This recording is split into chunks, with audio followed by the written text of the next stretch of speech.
আসসালামু আলাইকুম প্রিয় দর্শক, আপনারা জানেন যে আজকে নির্বাচনের যে কবে নির্বাচন হবে সেই নির্বাচনের ঘোষণা দেওয়া হয়েছে। প্রধান নির্বাচন কমিশনার জাতির উদ্দেশ্যে ভাষণ দিয়েছেন এবং সেই ভাষণে তিনি বলেছেন যে আগামী ফেব্রুয়ারি মাসের 12 তারিখে জাতীয় সংসদ নির্বাচন অনুষ্ঠিত হবে এবং একই দিনে একটা গণভোটও অনুষ্ঠিত হবে। তার মানে গত 5ই আগস্ট প্রধান উপদেষ্টা যে ফেব্রুয়ারির দ্বিতীয় সপ্তাহের আগে, মানে নির্বাচনের এক সপ্তাহ আগে, ফেব্রুয়ারির দ্বিতীয় সপ্তাহের মধ্যে যে নির্বাচনের কথা বলেছিলেন, যে প্রতিশ্রুতি দিয়েছিলেন, সেই প্রতিশ্রুতি থেকে কিন্তু কোনো নড়চড় হয়নি। উনি যেটা বলেছিলেন সেটাই হচ্ছে এবং আমার মনে হয় এই জন্য ওনাকে আমরা একটা ধন্যবাদ দিতেই পারি। প্রধান উপদেষ্টা ওনার কথা রেখেছেন। এখন প্রশ্ন হচ্ছে নির্বাচনটা কেমন হবে। প্রধান উপদেষ্টা আরেকটা কথা বলেছিলেন, বহুবার বলেছেন উনি, যে উনি একটা অসাধারণ ভালো নির্বাচন জাতিকে উপহার দেবেন। সেটা আদৌ কি সম্ভব হবে? উনি কি সেটা পারবেন? এটা নিয়ে কি মানুষের মধ্যে কোনো ধরনের দ্বিধাদ্বন্দ্ব আছে? এটা কিন্তু একটা বড় প্রশ্ন, এটা নিয়ে আলোচনা হতে পারে এবং বললেই তো আর হবে না, সেই বাস্তবতা কিন্তু তৈরি করতে পেরেছেন, সে আলোচনাও কিন্তু আসবে। তার আগে প্রধান নির্বাচন কমিশনার যে ঘোষণাগুলি দিয়েছেন তার যে টাইম লাইনটা এটা একটু আপনাদেরকে বলে নিই। উনি বলেছেন যে মনোনয়নপত্র জমা দেওয়ার শেষ তারিখ হবে 29শে ডিসেম্বর, মানে এই মাসে সবাইকে মনোনয়নপত্র দিতে হবে 30 তারিখে, মানে একদিন পরের থেকে 30 তারিখ থেকে 4 জানুয়ারি এই কয়দিন এটাকে বাছাই করা হবে। মানে কারো ভুল ভ্রান্তি থাকলে সেটা বাতিল হয়ে যাবে এরকম। এবং তারপরে যে বাছাই পরে রিটার্নিং অফিসে যে সিদ্ধান্তটা দেবেন যে কে মনোনয়ন কার্ডটা বৈধ হলো, এটার ব্যাপারে যদি কারো কোনো আপিল করার থাকে সে আপিলের সময় হবে 11 জানুয়ারির মধ্যে করতে হবে এবং 11 জানুয়ারি আপিল করলে পরে সেটা পরের এক সপ্তাহে, মানে 12 তারিখ থেকে 18 তারিখের মধ্যে সে আপিলের নিষ্পত্তি হয়ে যাবে। মানে আপিলটা টিকলো কি টিকলো না, প্রার্থীতা থাকলো কি থাকলো না, এটা নিয়ে ক্লিয়ার হয়ে যাবে। তারপর প্রার্থিতা হয়ে গেল, তারপর 20 জানুয়ারি হবে। যদি কেউ তার প্রার্থিতা প্রত্যাহার করতে চায় সেই সময়সীমাটা দেওয়া হবে 20শে জানুয়ারি এবং এরপর পরের দিনই প্রত্যাহার শেষ, তারপরে জানা গেল কে প্রার্থী। এরপরে প্রতীক বরাদ্দ হবে, মানে কে কোন প্রতীক পেতে যাচ্ছে সেটা নির্বাচন কমিশনের পক্ষ থেকে প্রতীক বরাদ্দ হবে 21 তারিখে। 21শে জানুয়ারি প্রতীক বরাদ্দ হয়ে যাওয়ার পর তারপরের দিন থেকে 22শে জানুয়ারি থেকে নির্বাচনী প্রচারণা শুরু হয়ে যাবে। অবশ্য প্রচারণা অলরেডি চলছে। এখনই তো অনেকে জানেন কি সবুজ সংকেত পেয়েছেন। ঢাকা শহরে যদি যারা দেখেন, বিভিন্ন গ্রামাঞ্চলেও দেখবেন প্রতীক দিয়ে কিন্তু ধানের শীষ, দাঁড়িপাল্লা দিয়ে মোটামুটি আমরা কিন্তু দেখতে পাচ্ছি। তো এরকম নির্বাচনী প্রচারণা চলবে 22শে জানুয়ারি থেকে। প্রচারণা শেষ হবে 10ই ফেব্রুয়ারি সকাল 7:30টায়। মানে 10 ফেব্রুয়ারি সকাল 7:30টার পরে আর কোনো প্রচারণা করা চলবে না। 12 ফেব্রুয়ারি সারা দেশে একই সঙ্গে 300 আসনের ভোট গ্রহণ শুরু হবে। এই হলো ঘটনা। এবার ভোট দিবে কত লোক? ভোটার কত?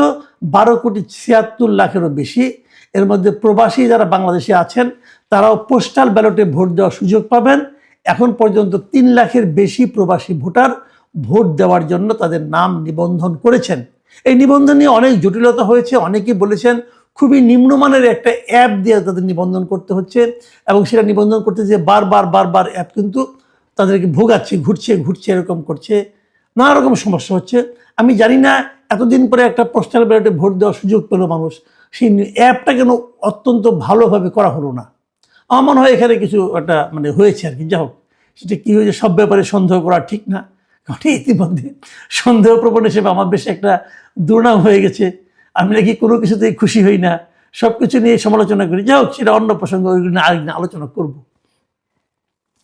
কিন্তু একটা জিনিস আমি খেয়াল করলাম, আপনারা আগেও শুনেছেন নিশ্চয়ই, যে অনেকদিন আগে প্রধান যে আমাদের সেনাপ্রধান, উনি একটা বিদেশি সংবাদ মাধ্যমকে ইন্টারভিউ বলেছিলেন যে নির্বাচন 18 মাসের মধ্যেই হওয়া উচিত এবং যদি 12 ফেব্রুয়ারিতে নির্বাচন হয় সেটা কিন্তু শেখ হাসিনা চলে যাওয়ার পর ফেব্রুয়ারির পর থেকে 18 মাসের মধ্যেই সেটা সম্পন্ন হচ্ছে। 18 মাস 4 দিন ধরেন, তাই না?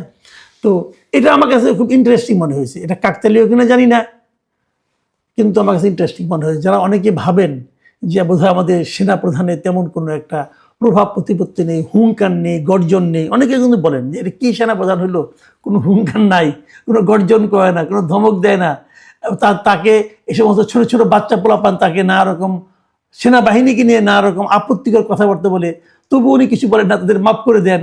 এরকম কথা কিন্তু অনেকে বলেছিল, আমিও বলেছিলাম, আমিও একটু বিরক্ত হয়েছিলাম যে এত নমনীয় কেন। কিন্তু এখন আমার কেন যেন মনে হচ্ছে এই যে 18 মাসের মধ্যে নির্বাচন হতে পারা, এর পেছনে কিন্তু সেনাবাহিনীর একটা ভূমিকা আছে। এবং তারা প্রথমে একবার বলেছিল, বারবার বলেনি, একবার বলেছে, এবং সেটাই আসলে বাস্তবায়িত হচ্ছে। এটা ইতিবাচক না নেতিবাচক, ভালো কি মন্দ, এই আলোচনায় আমি যাচ্ছি না, কিন্তু আমি এইটা জাস্ট খালি একটু মিলিয়ে দেখলাম। এটাকে আপনারা কাকতালীয় মনে করতে পারেন অথবা স্বাভাবিকও মনে করতে পারেন। এখন অনেকে বলবেন যে না, সেনাবাহিনীর ব্যাপারটা না, ব্যাপারটা হলো যে জুন মাসে যে তারেক রহমানের সঙ্গে লন্ডনে বৈঠক হলো, সেই বৈঠকেই তো বলা হয়েছিল রমজানের 1 সপ্তাহ আগেই নির্বাচন হবে, হয়তো সেখান থেকেও হয়েছে, হতে পারে, সেটাও হতে পারে। কিন্তু আমার কাছে আগে যেটা বললাম সেটাই বেশি গ্রহণযোগ্য মনে হচ্ছে। এখন প্রশ্ন হচ্ছে যে নির্বাচনটা কিভাবে হবে না হবে। আপনার মনে আছে গত 13ই নভেম্বর প্রধান উপদেষ্টা ঘোষণা দিয়েছিলেন যে জুলাই জাতীয় সনদ বাস্তবায়নের জন্য গণভোট ও জাতীয় সংসদ নির্বাচন একই সঙ্গে হবে।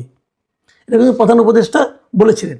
তার মানে গণভোটটা হচ্ছে জুলাই জাতীয় সনদের বাস্তবায়নের জন্য।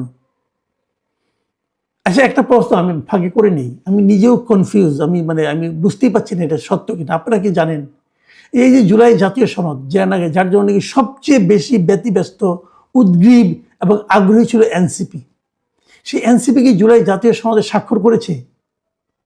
আমি কিন্তু যদ্দূর পত্রপত্রিকা দেখেছি, আমার কখনো চোখে পড়ে নাই। তো ওরা স্বাক্ষর করলো না কেন? ওরাই যে সবচেয়ে আগ্রহী ছিল, আগ্রহী, বিপ্লবী, না হলে হ্যান করব ত্যান করব, ওনারা কি স্বাক্ষর করেছিল আদৌ? কোনো খবর আপনারা দেখেছেন? তাহলে আমার চোখে পড়লো না কেন? আমি কোনো খবরটা মনে রাখি না নাকি?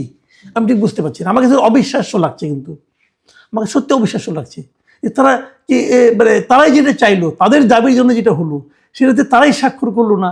এর মধ্যে তো অনেক কিছু হয়ে গেছে, অনেকে স্বাক্ষর করেছে, আপত্তি করেছে, তারপর স্বাক্ষরটা করেছে, এটা তো স্বাক্ষরও করে নাই। তো এরা কি বলার জন্য বলে এই সমস্ত কথাবার্তা? দেখেন, অনেকে বলেছে যে এই যে এনসিপি, এরাও তো নির্বাচনে অংশ নিচ্ছে, এরা এর মধ্যে আপনার তাদের প্রার্থী তালিকা ঘোষণা করেছে, অমুক করেছে, অনেক কিছু করেছে। ইন্টারেস্টিং হলো তাদের সঙ্গে কি তাদের যে আগের সহযোগী যারা ছিল, দুজন যে আপনার মন্ত্রী উপদেষ্টা হিসেবে ছিল, আসিফ মাহমুদ সজীব ভুঁইয়া এবং মাহফুজ আলম, তারা কি এনসিপির মাধ্যমে নির্বাচনে অংশ নেবে? এটা কিন্তু ওই দুজন এখন একদম একবারের জন্য বলে নাই। এবং এ নিয়ে দেখলাম যে প্রথম আলো একটা রিপোর্ট করেছে, খুব ইন্টারেস্টিং রিপোর্ট, যে মাহফুজ ও আসিফ কি স্বতন্ত্র প্রার্থী হচ্ছেন নাকি কোনো দলে যাচ্ছেন। এই প্রশ্নটা কিন্তু প্রথম আলো একটা রিপোর্ট করেছে, ইন্টারেস্টিং রিপোর্ট। আমি রিপোর্টটা পড়ে দেখলাম, দেখা গেল যে এরা এনসিপির সঙ্গে বোধহয় যাচ্ছেন না, এনসিপির সঙ্গে নাকি এদের সম্পর্কে জানি একটু খারাপ হয়ে গেছে। যে খারাপটা কেন হলো ভাবুন একটা জিনিস, তারা দুজনে নাকি এনসিপির ব্যাপারে আর আগ্রহী না। তারা এখন কেউ কেউ বিএনপিতে যেতে চায় দুজনই, কিন্তু তাদেরকে বিএনপি নাকি নিতে চায় না। বিএনপিতে যেতে না পেরে আসিফ মাহমুদ নাকি গণ অধিকার পরিষদের সঙ্গে যোগাযোগ করছে এবং গণ অধিকার পরিষদের সাথে মিটিংও করেছে, ইয়ের পরে, পদ থেকে পরে এবং আগে। গণ অধিকার পরিষদ থেকে তাদেরকে ব্যাপারে ইন্টারেস্টেড, ঠিক আছে তাহলে তো আমরা আসো আমাদের সঙ্গে। তার মানে যারা একসঙ্গে আন্দোলন করলো এবং আন্দোলনের মুখ হিসেবে যারা ছিল সামনে, তারাই দুই ভাগ হয়ে গেল কেন? কেবল ক্ষমতায় যেতে পারা না পারা নিয়ে। আমার কাছে কালকে নাহিদ ইসলামের একটা কথা খুব ভালো লাগছে। তিনি বলেছেন যে এইবার কতগুলি এমপি পাবো না পাবো এটা আমাদের দেখার ব্যাপার না, আমাদের দল নিয়ে আমরা আরো আগের দিকে যেতে চাই। আমার কাছে মনে হয়েছে এটা হলো কিন্তু one of the good realization তার। এবং আমি তাকে নিজেও বলি, পরামর্শ আমি দেওয়া যোগ্যতা আমার নাই। তো আমার সঙ্গে তার একবার দেখা হয়েছিল, কথা হয়েছিল, সেখানে তাকে আমি একটা কথাই বলেছিলাম যে আপনারা এই নির্বাচনের কথা ভুলে যান, একটা দল এত তাড়াতাড়ি ক্ষমতায় যাওয়ার দরকার নাই। আপনারা আগামী নির্বাচন নিয়ে ভাবেন এবং সেই সঙ্গে নতুন রাজনীতির কথা ভাবেন, এবং নতুন রাজনীতির কথা আপনাদের পক্ষেই ভাবা সম্ভব, অন্য কোনো দলের পক্ষে না। কারণ আওয়ামী লীগ বিএনপি দীর্ঘদিনের একটা পলিটিক্যাল পার্টি, অর্থাৎ জামাত দীর্ঘদিনের একটা পলিটিক্যাল পার্টি, জাতীয় পার্টি অনেক দিনের পলিটিক্যাল পার্টি, তারা কিন্তু তাদের ওই আদর্শ থেকে চেঞ্জ করতে পারবে না। আপনার নতুন একটা পার্টি, আপনার একটা নতুন রাজনীতি নিয়ে মানুষের সামনে আসেন এবং পারলে আপনিই পারবেন। সেটা সম্ভব কখন? তাড়াহুড়া করা দরকার নাই, আগামী নির্বাচনের কথা ভাবেন এবং সেই অনুযায়ী নিজেদের দলটাকে সংগঠিত করেন। আমি নাহিদ ইসলামের এই বক্তব্যটা খুব পছন্দ হয়েছে আমার, এবং আমার কেন যেন মনে হয় যে মাহফুজ আলম এবং আসিফ মাহমুদ সজীব ভুঁইয়ার সঙ্গে তাদের যে বিরোধটা, সম্ভবত বিরোধটা এটাকে নিয়েই আমার ধারণা এই কারণে এরা দুইজনই ক্ষমতা থেকে মাত্র নামলো তো ক্ষমতা ছাড়তে ইচ্ছা করছে না, এদের ক্ষমতার মজা পেয়ে গেছে, ওইখান থেকে আর নামতে ইচ্ছা করে না, ওই ক্ষমতার মজা আবার পেতে চায়। এই জন্য তারা এমপি হতে চান এবং এমপি হওয়ার জন্য যা যা করা দরকার তারা তা করতেছেন। সেটা হলো বড় দলের টিকিট পাওয়ার চেষ্টা করতেছেন, বিএনপির টিকিট পাওয়ার চেষ্টা করতেছেন, যতটুকু আমি শুনেছি। কিন্তু বিএনপিকে তাদেরকে নেবে, আমি মাহফুজ আলম এটা বলতে পারি না, কিন্তু ওরা দুজনই যে দুই আসন থেকে, ঢাকা থেকে আসিফ মাহমুদ এবং লক্ষ্মীপুর থেকে মাহফুজ আলম, তারা প্রার্থী হতে চেয়েছিলেন। লক্ষ্মীপুরে তো অলরেডি তারা একজনকে দিয়েছেন, যাকে দিয়েছেন উনি আবার বাংলাদেশ এলডিপিতে ছিলেন, ওইখান থেকে দল ত্যাগ করে ওনার দলে বিএনপিতে জয়েন করেছেন, করে ধানের শীষ পাচ্ছেন। যে লোকটা এত ত্যাগ করলো, ধানের শীষ পাওয়ার জন্য নিজের দল ত্যাগ করলো, তাকে কি তারা বঞ্চিত করবে? আমার কাছে মনে হয় না তা। সেক্ষেত্রে মাহফুজ আলমের ভাগ্যেও কিন্তু ধানের শীষ জুটছে না। আর আসিফ মাহমুদ সজীব ভুঁইয়া ধানমন্ডিতে আমার মনে হয় না এখানে উনি ধানের শীষ আদৌ পাবেন, তাকে দিবে, অথবা এরই মধ্যে তার যত বদনাম উনি কামিয়েছেন সেই বদনামের ভার বিএনপি বইতে চাইবে, আমার কাছে মনে হয় না। যদি এখানে উনি এই নমিনেশন না পান তাহলে উনি কীভাবে ইলেকশন করবেন? স্বতন্ত্র করবেন?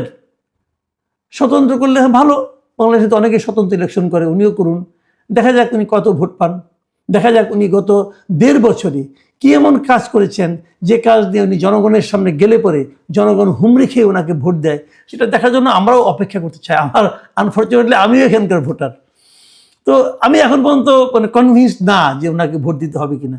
যাই হোক, সেটা আমারটা আলাদা, আমি তো একজন দুষ্ট প্রকৃতির লোক বলে সবাই বলে, কিন্তু আমারটা বাদ রাখেন। তো উনি এখানে দাঁড়াচ্ছেন, তাহলে সব মিলে দাঁড়ালোটা কি?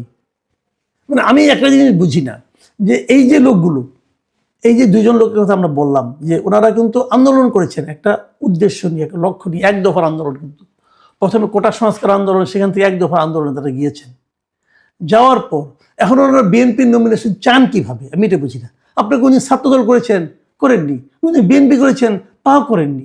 আপনার একটা উদ্দেশ্য নিয়ে, একটা লক্ষ্য নিয়ে আপনারা অগ্রসর হয়েছিলেন, তো সেই লক্ষ্য কি বিএনপির সঙ্গে একদম হুবহু মিলে যাচ্ছে? তাহলে তো আপনাদের দলের অন্যান্য আপনাদের যারা সহযোগী ছিল তারা সবাই তো বিএনপিতে জয়েন করতো, কেউ তো করেনি। এবং আপনারাও তো বিএনপি অনেক সমালোচনা করেছেন। আসিফ মাহমুদ সজীব ভুঁইয়ার কথাই বলি, ভাবুন তো আপনি কি করেছেন ইঞ্জিনিয়ার ইশরাকের সঙ্গে, হাতে ক্ষমতা ছিল, ক্ষমতা দেখিয়েছেন। তো ইঞ্জিনিয়ার ইশরাক তো বিএনপির প্রোডাক্ট না, বিএনপির একজন লোককে আপনি এরকম বেজ্জতি করছেন, করার পর বিএনপি আপনাকে নমিনেশন দেবে? বিএনপি কি এত মানে কাঁচা দল নাকি রে ভাই? এটা কি হয়? হয় না। তো আপনারা তো বিএনপিতে যেতে যাচ্ছেন কেন? আপনাদের কাছে আদর্শের কোনো মূল্য নাই আসলে। আপনারা প্রমাণ করেছেন আপনাদের কাছে আদর্শ মুখ্য না, মুখ্য হলো ক্ষমতায় যাওয়া, এবং ক্ষমতায় যাওয়াটা মুখ্য বলে আপনাদেরকে এনসিপির সঙ্গে আপনাদের দূরত্ব তৈরি হয়েছে। তো এই বিষয়গুলো কিন্তু আমি মনে করি আমাদের তরুণ সমাজের জন্য একটা শিক্ষা। আমাদের যারা প্রবীণ সমাজ, তারা যখন তরুণদের দিকে তাকাবেন তখনও তারা মনে করবেন এই লোকগুলির কথা, যে তরুণদেরকে দায়িত্ব দিলে পর, অনভিজ্ঞ তরুণদের দায়িত্ব দিলে পর কি হয়, তারা কি করতে পারে। ভালো মানুষই, ভালো চিন্তা, সেটা আসলে যতটুকু দেখায় কেউ, ওইটাই তার মনের চিন্তা কিনা এটা বোঝা যায় যখন তাকে সুযোগটা দেওয়া হয়। তখন একটা সুযোগ পাওয়ার পর যখন সে হুমড়ি খেয়ে অন্য কাজ করতে থাকে, তখন মানুষের একটা উপলব্ধি হয় যে আসলে এদের মধ্যে সেরকম নীতিবোধটা অতটা সক্রিয় না। নীতিবোধের কথা বলা সহজ, কিন্তু নিজের জীবনে সেটা বাস্তবায়ন করা কঠিন। এটাই আসিফ মাহমুদ সজীব ভুঁইয়ারা আরও একবার প্রমাণ করলেন। প্রিয় দর্শক, সামনে নির্বাচনের জন্য অনেক কিছু ঘটবে, কিন্তু সবচেয়ে বড় যে সমস্যাটা, যে খুঁতখুঁতানি ভাবটা থেকে যাবে, আমার মনে তো আছে, আপনাদের মনে নিশ্চয়ই আছে, সেটা হলো আওয়ামী লীগ কী করবে, আওয়ামী লীগের ভোট কোন দিকে যাবে। আওয়ামী লীগ নির্বাচন করতে পারবে না এটা ঠিক, নির্বাচন করার জন্য এখন মাত্র নিবন্ধিত 56টা দল নির্বাচন করতে পারবে, কিন্তু এই আওয়ামী লীগের ভোট, যারা আওয়ামী লীগকে সবসময় ভোট দিত, তাদের জন্য আপনারা কি রাখলেন? এই নির্বাচন কমিশনের কাছে আমার এই প্রশ্ন, এই সরকারের কাছে আমার এই প্রশ্ন। বাংলাদেশে মিনিমাম আমার হিসাবে আমি হিসাব যদি সমস্ত হিসাব যদি কনজারভেটিভলি করি, খুবই মানে আপনার বাদ দিয়ে করি, তারপরে মিনিমাম 1 থেকে 1.5 কোটি লোক আছে বাংলাদেশে যারা জীবনে কোনোদিন নৌকা মার্কা ছাড়া অন্য কোনো মার্কায় ভোট দেয়নি। সেই 1 থেকে 1.5 কোটি মানুষের জন্য আপনারা গণতন্ত্রের উত্তরণের জন্য আপনারা ইলেকশন করছেন, তাদের জন্য এই নির্বাচনে আপনারা কি রাখলেন? তারা যখন ভোট দিতে যাবে ব্যালট পেপারে, যখন তারা নৌকা মার্কা খুঁজবে, তখন তাদের জন্য আপনারা কি বক্তব্য দিবেন, কি সান্ত্বনা দিবেন? অথবা এর সান্ত্বনার ব্যাপার না, তাদের অধিকারের ব্যাপার, সেই অধিকার আপনারা কীভাবে সমুন্নত রাখবেন? এই প্রশ্ন কিন্তু আজকেও হবে, আমি এখন করছি, আগামী দিনেও এই প্রশ্ন উচ্চারিত হতে থাকবে।